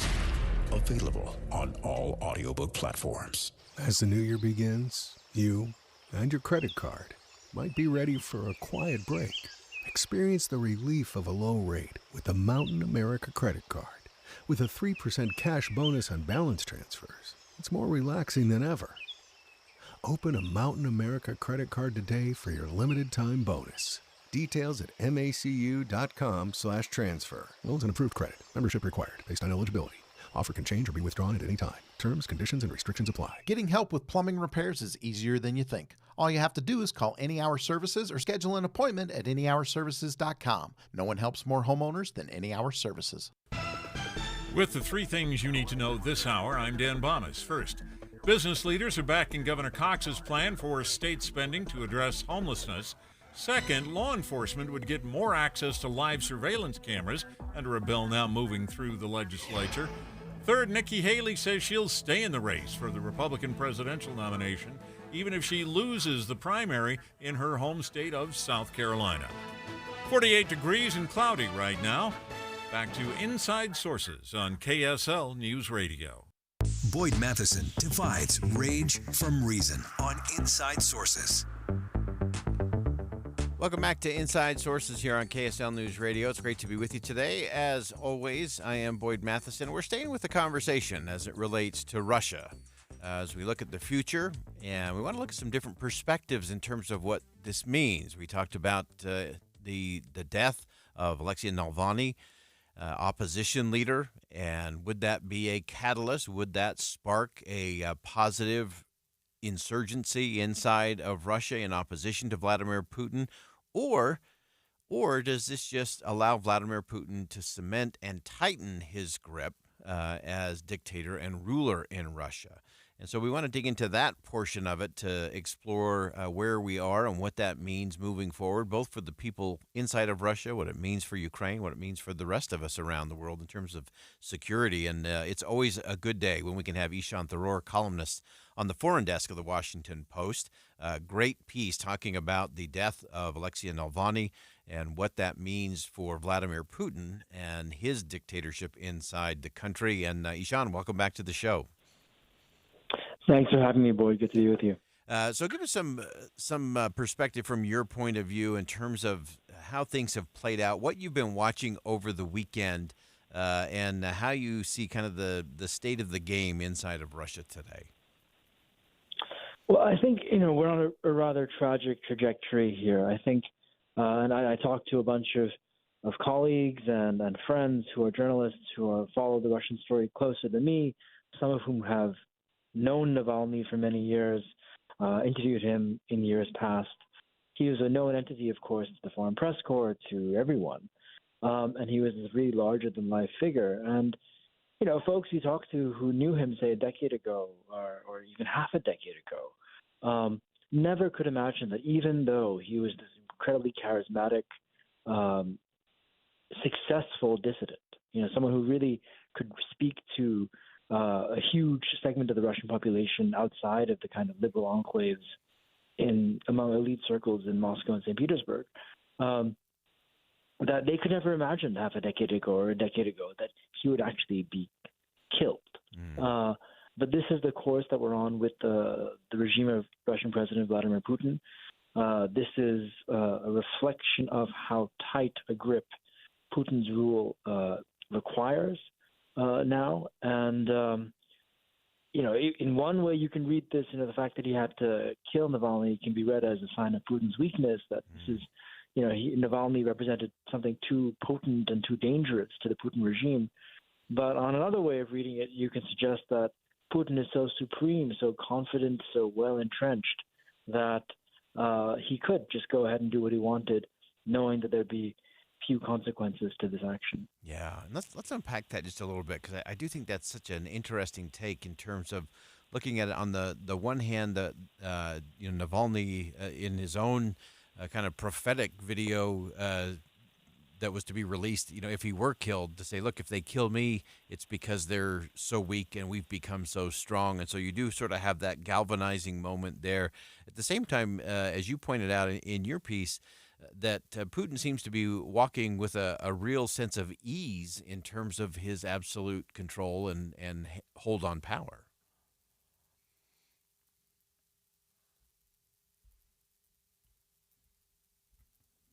Oops, did we lose him? Nope. Sorry. we lost Ishan for just a moment there. I thought he was giving a very deep, thoughtful answer there. And so while we're waiting to get Ishan back on the line, some of the other points that Ishan pointed out in his piece is this idea that the dictator's ability to annihilate what he fears really is a measure of his hold on power. And as his ability to choose the time of his strike, Putin appears to be feeling optimistic about his own future. And so it's clear to me that Vladimir Putin is feeling very emboldened. And I think part of that is because of the uncertainty coming out of the United States, even in simple things in terms of support for Ukraine. And that as long as Vladimir Putin sees that the U.S. is waffling or wavering in terms of a commitment to be helpful to people in the region, that certainly emboldens Vladimir Putin and allows him to do this. I think the greater the fear, the less likely he would be to take out someone like Navalny for fear that it would spark that kind of uprising that could lead to his overthrow. Remember, people who are dictators and thugs and bad guys in power, their whole focus is to stay in power until they're gone, until their life is over. That's the whole goal. They care about very little else. We've seen that in North Korea. We see that in China, in terms of just that positioning to just stay in power. And so they're not likely to do things that are going to overturn that. The last thing Vladimir Putin wants to face is his own people. And so I think his ability, his confidence in saying it's okay if we take out Alexei Navalny shows, I think, how confident he is in his positioning or the absence of opposition, particularly from the United States, but from the rest of the world as well. That as long as there's hesitation, as long as there's vacillation back and forth in terms of what people will or won't do as it relates to Putin's actions, whether it's in his invasion in Ukraine or otherwise, he has to have a great deal of confidence. And it looks like we got Ishan back, and I was just going to ask you just kind of your sense in terms of, is it the idea that he doesn't have to worry because the U.S. is maybe not in as strong a position or is clearly divided in terms of how they're going to oppose Vladimir Putin and his actions? Is that just emboldening to him to where he can say, there's really no downside risk to me in terms of eliminating a potential rival? I think there's a confluence of factors that give Putin a degree of confidence right now. The kind of battlefield dynamics in Ukraine are tilting in Russia's favor, and that, of course, is aided by the sense of what. Oh, I think we lost Ishan again. Well, We'll continue on. I think one of the other important parts that Ishan Tharoor, again, it's a great column in the Washington Post. You should check that out today to talk about what happens in terms of this state of affairs. And I think on one hand, you have to say, look, Alexei Navalny left an indelible mark. Millions of Russians turned to his allies in exile for their news. They have to do that secretly, of course, or through a VPN so they can get accurate information about what's actually going on inside the country. I think the social media realm, where Navalny was both a pioneer from operating inside of Russia, also kind of the king of all of that. And there's all kinds of forums and discussion groups that bear that out, of course, the state, Vladimir Putin's state, is determined to snuff out. So I think it's fair to say that Alexei Navalny unleashed a lot of things that aren't likely to go away anytime soon in terms of that spark of freedom and that desire for the Russian people to stand up and to stand against Vladimir Putin. At the same time, because Vladimir Putin feels like he is so strong and so untouchable, even by the West. So you have to look at those two components to it. You have within Russia his own people. Will they rise up against him? And then you have the rest of the world. Who will stand with those who will stand up against Vladimir Putin? Because often the question in this kind of tumultuous situation within a country is not just who is willing to storm the castle, but it's who shows up after that. I think Vladimir Putin believes he could survive an uprising of his own people. The question would be, would the rest of the world show up to finish the job and to finish him? And at this point, it doesn't appear that Vladimir Putin is afraid of anyone else showing up at the castle to actually finish the job. All right, we'll step aside for some bottom-of-the-hour news. When we come back, more Inside Sources right here on KSL News Radio. Stick around. We'll be right back.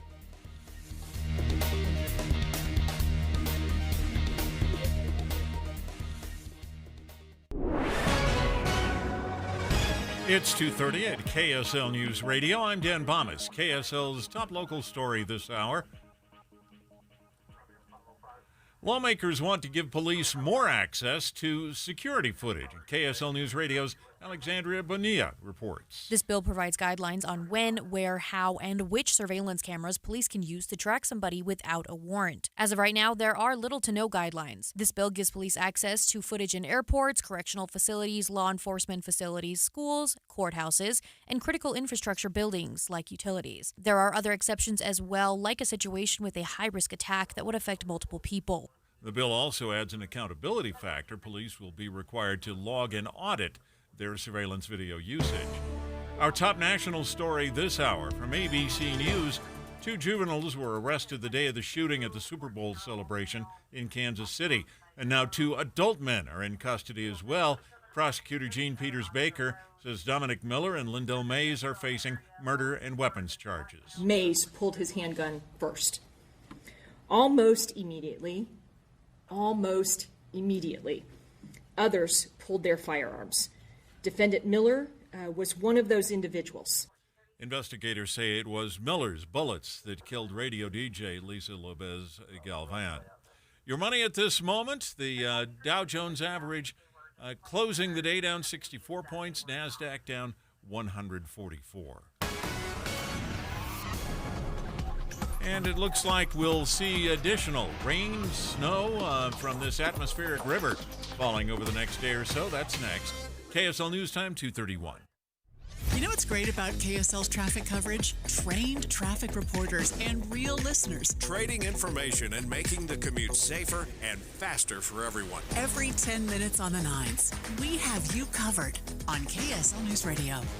Hi, I'm Henry Winkler. My eyes are very important to me. My eyes connect me with everything I love. I loved my late father-in-law dearly. He always lit up a room, but his vision dimmed with age. He had age-related macular degeneration, or AMD. And since partnering with Apellis, I've learned there's an advanced form of dry AMD called geographic atrophy, or GA. His struggle with vision loss made me want to help others know about GA's warning signs. For some, colors appear dull or washed out. For others, hazy or blurred vision make it hard to see details, like fine print on price tags. Many have trouble seeing in the dark, making driving at night difficult. GA gets worse over time and cannot be reversed.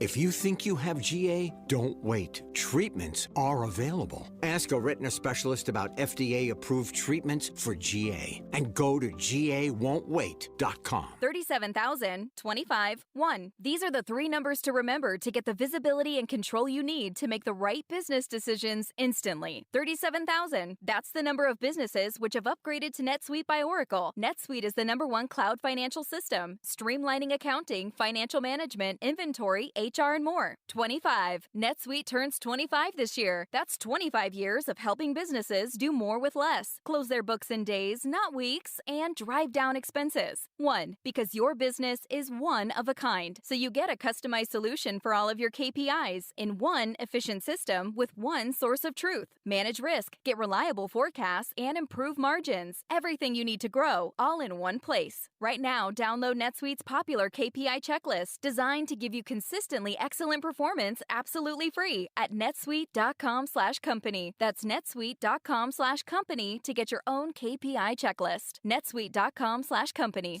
The KSL News Radio Movie Show comes to My Hearing Centers this Friday from 10 to 1. But first, discover what My Hearing Centers can do for you. My Hearing Centers uses advanced technology to diagnose and treat hearing loss. These comprehensive evaluations determine the best treatment options. Then enjoy lifetime support with regular check-ins, cleaning, and maintenance. Call My Hearing Centers at 801-701-1629 for details. 801-701-1629.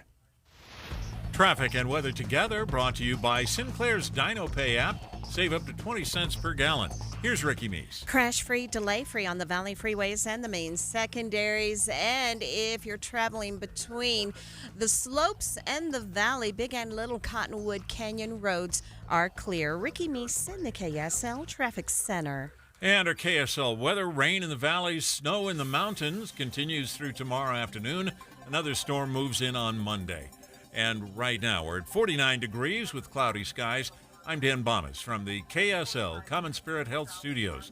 Listen online at kslnewsradio.com. We're Utah's news, traffic, and weather station. Inside Sources. Inside Sources. America's voice of reason. Boyd Matheson. On Utah's home for elevated conversation. Inside Sources on KSL News Radio.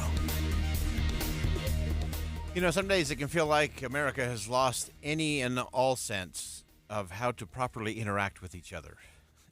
Now, let's be really clear. America has always had big-time disagreements, open, roiling debate. It's actually when I think the country's at its best, by the way. And our constitutional republic ensures that. And we're always looking at the choices, the chance to champion the best idea, let things compete in the marketplace of ideas. And so, of course, there's going to be things that happen and disagreements that will take place along the way. But again, as we look at how the polarization is happening, particularly in our politics, we have to look at the downstream stuff as well in terms of what is this, how is this impacting other elements and segments. And I think one of the things we have to remember is that if we keep politics downstream from important things like relationships, family, community, all of those interconnected things, we always do a little better in this country. But when we let the politics be upstream from all of those, things start to unravel, and we're seeing that kind of unraveling. I want to turn our attention to a great piece in The Atlantic. Derek Thompson wrote a piece for The Atlantic called Why Americans Suddenly Stopped Hanging Out. And Derek Thompson is a staff writer at The Atlantic. He's the author of Work in Progress newsletter. He's also the author of the book Hitmakers and On Work. And he really wrote a brilliant piece. And I want to break down a couple of elements of that because I think it helps us understand of all the things that are going on. It's a complex problem why we are less connected as a society. Some of it is the increase in screen time, lack of community and community spaces as well. And there's a whole host of things that can help us in terms of solution. But let's go back historically first. In the earliest decades, Derek Thompson pointed out in The Atlantic, the United States was celebrated for its citizens' extroversion. Americans weren't just setting out to build a new church or a new set of cities. Their association, as Tocqueville pointed out, was about associations. It was all about the associations, free associations. Tocqueville said it was 1,000 different types of associations: religious, moral, serious, futile, very general, very limited, immensely large, and very minute. Those were all words from Alexis de Tocqueville. And Americans seem to be especially good at forming social groups. And whether it was a social group, whether it was a labor union, whether it was a political association, all of those things were opportunities to connect. And often, in connection with connecting, they just hung out. Tocqueville noted that nothing deserves more attention than the intellectual and moral associations in America. That was at the beginning. Now, if you put things into fast forward, things started to shift and started to decline. You may remember back in the 90s, sociologist Robert Putnam really recognized the fact that our associations were starting to decline. He actually wrote his bestseller, Bowling Alone. We actually had him on this show several times talking about why it is that we're no longer joining groups, that we're not having book clubs and bowling leagues and all of those things. And there's a host of reasons for all of that. Many of them are pretty straightforward. I think we understand. But I think one of the big things we have to look at is this whole idea that aloneness is not necessarily loneliness, but it's the fact that we're doing things together less. And in that process, we've actually increased anxiety, we've increased dissatisfaction. All of those things have risen as our interconnectedness has declined. And so as we look at the causes of all of that, I think some of them are very obvious and very easy. The electronics, I think, is a big part of that. Americans spend more time on their screens and less time with each other. That's a pretty easy, pretty straightforward thing. Some of the other things that have been impacting it, New York Times author Jessica Gross noted that the fact that we're working more and more, we're just busy and we're chasing a lot of stuff. And whether we're chasing things at the office or we're chasing things at home, we're just chasing a lot. And the more you chase, the less likely you are to connect and have interconnection and to just hang out and to just be together. One other explanation that was pointed out in the Atlantic piece was that the rise of aloneness is a part of the erosion of the social infrastructure. That civil society, that community connection is something that we're losing. And whether that's not being at a church, not having a place to hang out, not having the local coffee shop or the local diner where people naturally connected with each other and had conversations. Conversations over the back fence have clearly declined. I think our fences have gotten taller and our locks become more secure. And so we're no longer doing that. And so all of that takes away from the things that we actually need to thrive as human beings. And I think it's real crucial to point out that, you know, when we come into this world, in the Atlantic piece, it was pointed out that we come into the world craving the presence of other human beings. That's what a baby wants the most, is that presence. And we've talked about it on this show before. I still believe that the most holy thing you can give another person is your presence. Your whole presence, W-H-O-L-E, your whole and entire presence. Not just a portion of your brain while you're still scanning your phone and checking your social media feed, but your whole entire presence is where you actually get into real relationship with others. And so we've had this deterioration in the country of our social fitness. Our interconnectedness has declined. And as we continue to spread out, as we continue to become more and more dependent and focused on our digital devices, the less likely we are to engage with real people in real situations. And sadly, I think that's where a lot of the rise in anxiety, depression, especially in our young people, because not only are they interacting less by a significant number, the number of young people who hang out just hang out with friends more than once or twice a week has gone way down.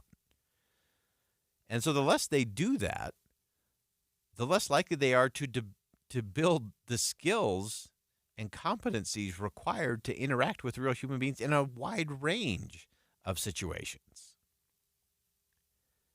And so we're really setting up that next generation for failure by not putting them in situations where they're going to learn real skills to deal with real human beings. And I get it. Sometimes it's easier at the end of a day to just go hole up and hide out, hunker down. But that's not what we were actually built for.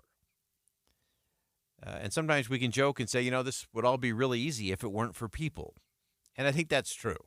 I think we can say that in the context of business, in politics, in community, sometimes even in family. Family should be really easy if it weren't for the people. But it's about the people. And it's about that connection that we all crave.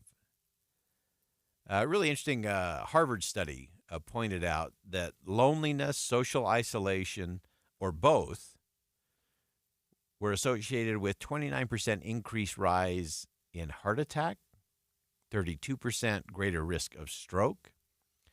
In other words, the risk was similar to that of smoking or obesity, according to those Harvard researchers, that loneliness and isolation can have every bit as detrimental impact on your health as a heart attack or a stroke or smoking or obesity, because we're human beings for a reason.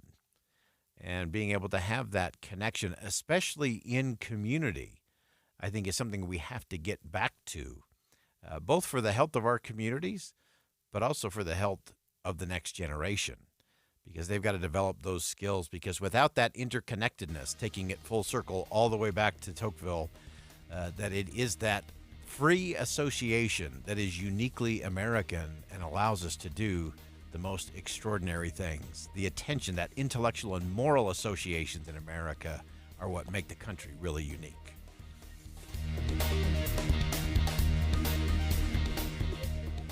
Voters in South Carolina finally cast their vote for president this week. Honestly, I think we need a woman. This is not Nikki Haley country in South Carolina. Does it give Nikki Haley new life or cement a 2024 standoff between Joe Biden and Donald Trump? Listen this week as the primary day arrives. Your Voice, Your Vote 2024 on KSL News Radio. The Management Minute is a service of the MBA program in the John M. Huntsman School of Business at Utah State University. I'm Professor Scott Hammond. The medical helicopter landed just 150 feet from the accident. The rural first responders had done all they could, but the urgency of the situation demanded greater expertise. So the A-team arrived. They calmly walked to the patient. They asked questions. They seamlessly provided care, then loaded and transported the critical patient. All in a day's work. Just one of 3 light calls that day. Teams that excel at critical situations teach us more about how to build our best work teams than the sports teams we watch and enjoy. The real world and real-time problem solving is more of a model than the plays and the points scored in a football or basketball game.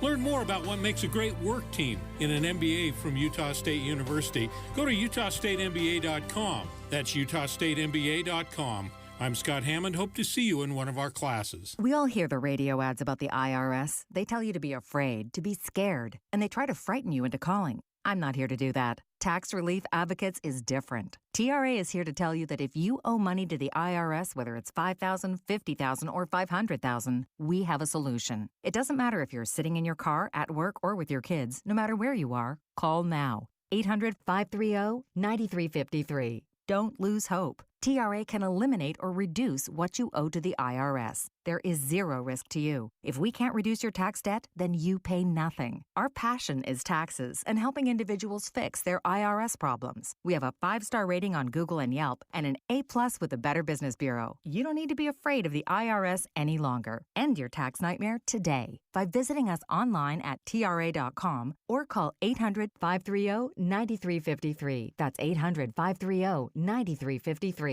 Tax Relief Advocates. Real solutions for real people. For John's 60th birthday, his family planned to drive down Old Route 66. But the trip took a detour when his wife got sick with RSV. It's a highly contagious virus that can lead to breathing problems and hospitalizations. This year, we don't want to cancel our plans. We're protecting ourselves with Pfizer's RSV vaccine, Abrysvo, respiratory syncytial virus vaccine. Abrysvo, a vaccine to prevent lower respiratory disease from RSV in people 60 years and older. It's not for everyone and may not protect all who receive it. Don't get Abrysvo if you've had an allergic reaction to its ingredients. A weakened immune system may decrease your response. Most common side effects are tiredness, headache, injection site pain, and muscle pain. For full prescribing information, please call 1-844-989-7284 or visit abrysvo.com. So don't wait. Ask your pharmacist or doctor about Pfizer's RSV vaccine, Abrysvo, because every breath matters. Senate Bill 210 is a medical emergency at the Utah legislature. Ophthalmologists and optometrists are not the same. Optometrists don't complete medical school, no hospital internship, and no surgical residency. Ophthalmologists are medical doctors with years of surgical training on real patients. Now, optometrists want to perform surgery using lasers on the only eyes you'll ever have. Optometrists are not medical doctors, yet they want Senate Bill 210 to suddenly make them surgeons. Does that make sense to you?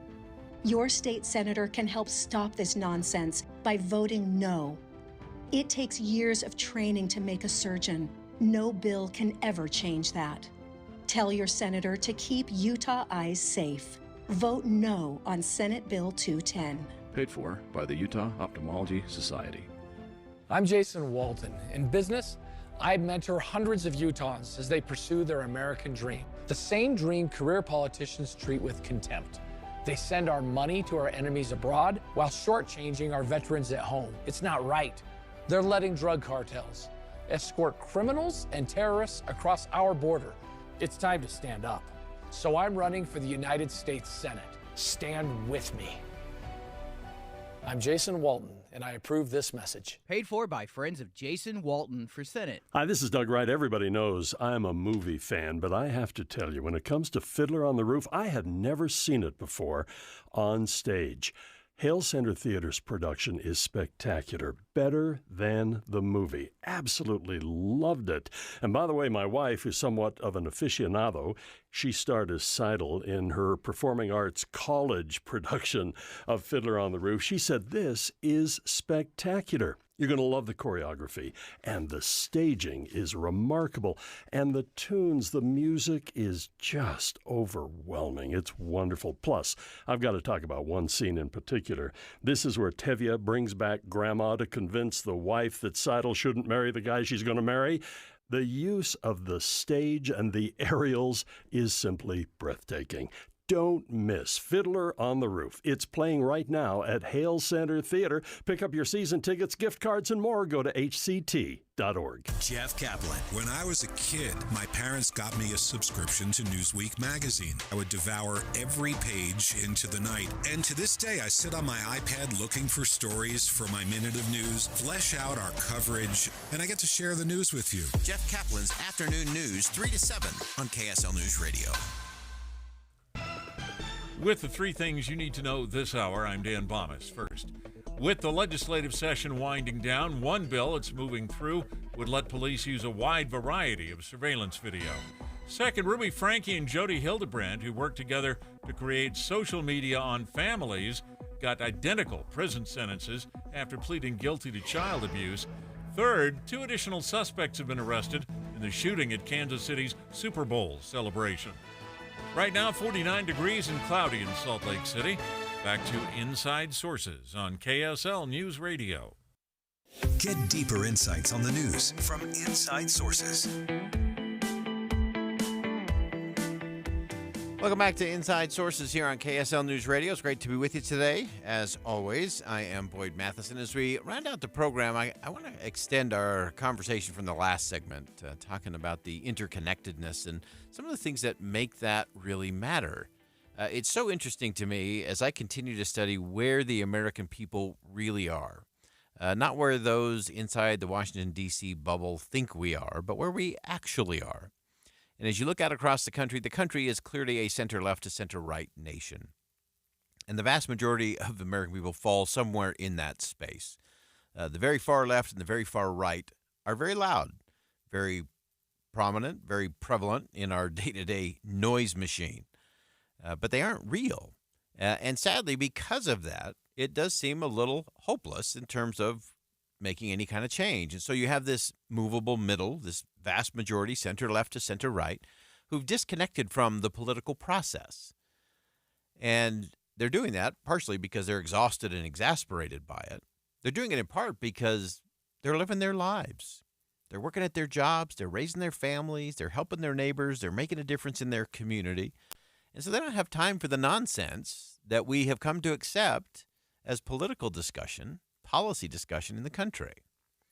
And one of the most fascinating pieces of information for me, of those who have disconnected from the politics and the civic engagement, you're not going to get them back involved by a particular issue. They're not going to get back involved because of border security or health care. The things that will get them to re-engage are when you talk about community, when you talk about compassion, when you talk about responsibility, personal responsibility, and opportunity or upward mobility. And I want to zero in on this idea of responsibility, that we don't talk nearly enough about that, and it's such a core linchpin to a successful society, especially American society. And to get at that, I actually want to go to something my wife pointed out to me the other day, a quote from Margaret Thatcher. So we're going to talk about American personal responsibility by way of the former Prime Minister of the UK, Margaret Thatcher, who talked about personal responsibility during an interview in a way that I think is really instructive for us today. You know, when the state does everything for you, it'll soon take everything from you. You will then have no basis for personal freedom, political freedom, nor economic freedom. I said in my speech today, the state must never substitute for personal responsibility. I know that we'll only get the kind of country, the kind of prosperity, the kind of standards which I wish to see if everyone says, it's my job to do my best. It's my job to try to lend a hand to others, and not to say, well, I'm not going to do that, that's for the state.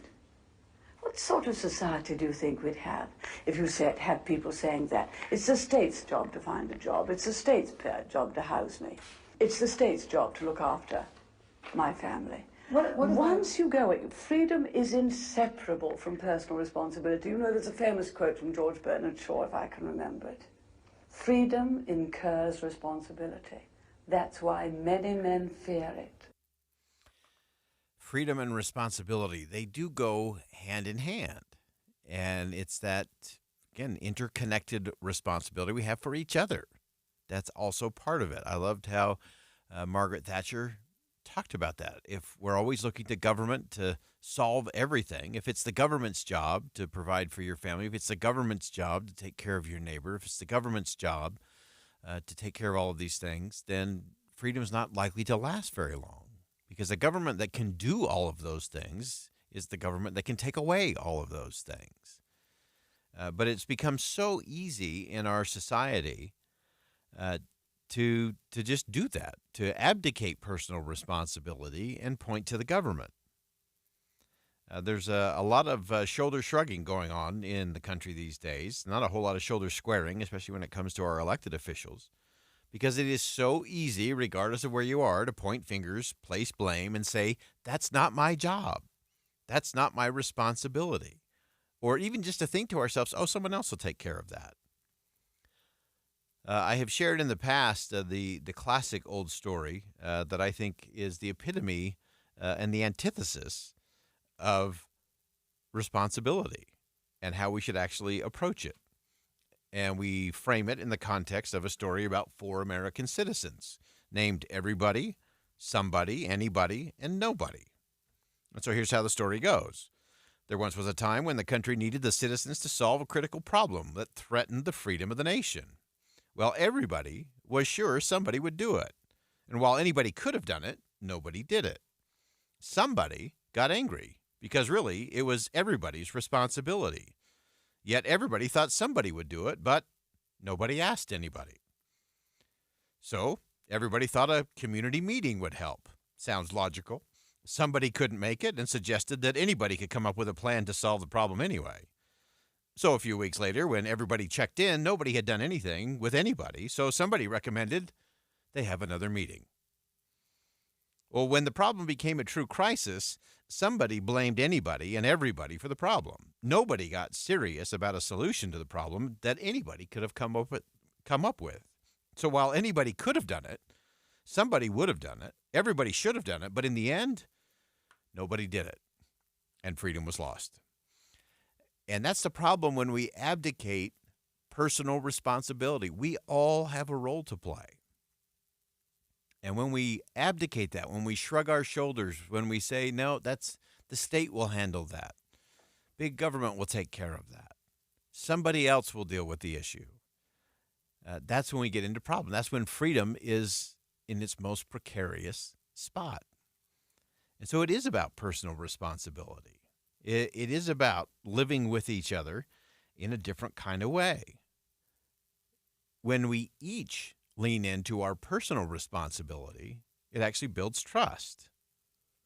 Rabbi Lord Jonathan Sachs said that all social institutions in a free society depend on trust.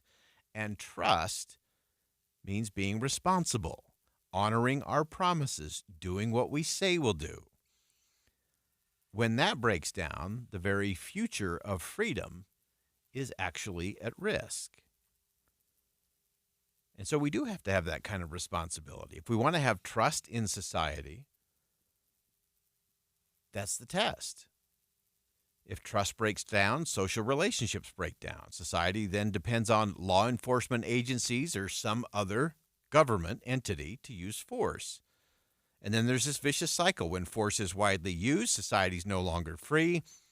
The only way free human beings can form a collaborative, cooperative relationship is to build trust and to be personally responsible and collectively responsible.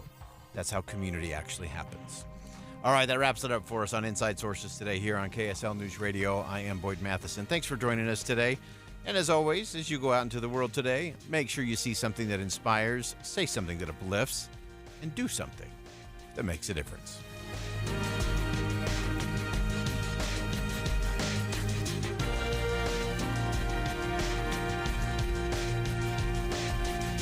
KSL FM Midvale. KSL Salt Lake City. From the KSL Common Spirit Health Studios, this is KSL News Radio.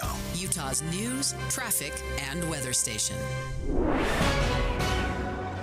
Good afternoon. It's 3 o'clock at KSL News Radio. I'm Jeff Kaplan. 50 degrees, KSL's top story. A 9-year-old has been arrested in Tooele. Police say the child shot and killed an adult family member. KSL News Radio's Amy Kobabe is in the neighborhood where this happened. She's joining us live from Tooele. Amy. Jeff, a few neighbors here all saying the same thing. They're shocked by this news. Police say the 9-year-old was arrested after they started their investigation. They haven't released any names, but they say a 32-year-old male who was reported unconscious and bleeding Friday night was taken to the hospital. He had an apparent gunshot wound to the head and died later that next day. As for what led up to this, still a lot of unanswered questions. Reporting live in Tooele, Amy Kobabe, KSL News Radio. KSL News Time 3:01. We have breaking news on KSL. We just learned from police that the 12-year-old seriously burned in a campfire incident yesterday has died. Police responded to the incident in West Point late in the afternoon yesterday. The boy